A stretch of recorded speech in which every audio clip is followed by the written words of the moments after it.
पुरुष नगरसेवकासाठी फायनल यादी दिलेली आहे.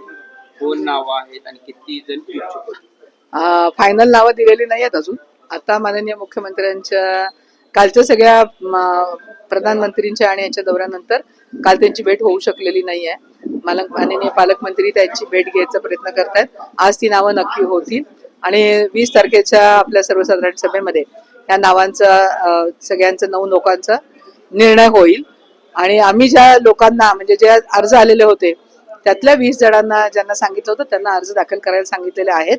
त्यातली 9 नावं नक्की होतील आणि बाकीचे लोकांना आपण सांगू की तुम्हाला थांबायला सांगितलेलं आहे त्याप्रमाणे ते थांबतील. कुठेतरी 500हून अधिक अर्ज आले होते, त्यातले 20 जणांची नावं तुम्ही काढली. शेवटी कसं आहे की 500 लोकांना तर आपण संधी देणार आहे का 9च लोकांना देणार आहे.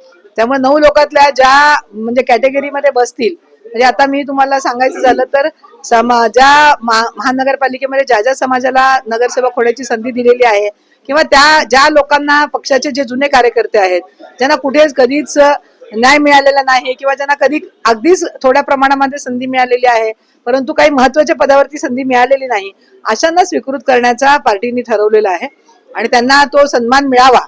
त्यांच्या एवढ्या 30 वर्ष काम करून सुद्धा त्यांना अशा प्रकारचा सन्मान मिळालेला नाही. अशा लोकांना स्वीकृत करायचा निर्णय पार्टीने घेतलाय. त्यामुळं अशा लोकांची वर्णी नगरसेवक पदासाठी लागेल. हे जे नगरसेवक आहेत ते निष्ठावान दिसतील की बाहेरून आलेले? नाही, निष्ठावंतांना नक्की न्याय मिळेल. आता माझ्या बरोबर तुम्ही होताच ना, जे फॉर्म भरले ते यादी तुम्हाला नगर सचिवांकडनं कळेल. आता मी तर स्वतः भरलेला आहे. आता जे 20 जण लोक आहेत ते तुम्ही आता बघताय.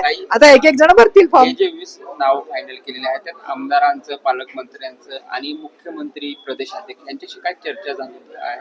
आणि मी आता मगाशी सांगितल्याप्रमाणे जे निष्ठावंत आपले कार्यकर्ते आहेत जे आपले वर्षानुवर्ष पार्टीसाठी काम करतात कुठल्याही पदाची अपेक्षा न करता त्यांना संधी द्यावी अशा प्रकारचं प्रदेशाचं पण म्हणणं होतं, माननीय पालकमंत्र्यांचं म्हणणं होतं आणि आमदारांच्याकडनं पण तशाच प्रकारची नावं आल्यामुळे त्यांना संधी देण्यात आलेली आहे.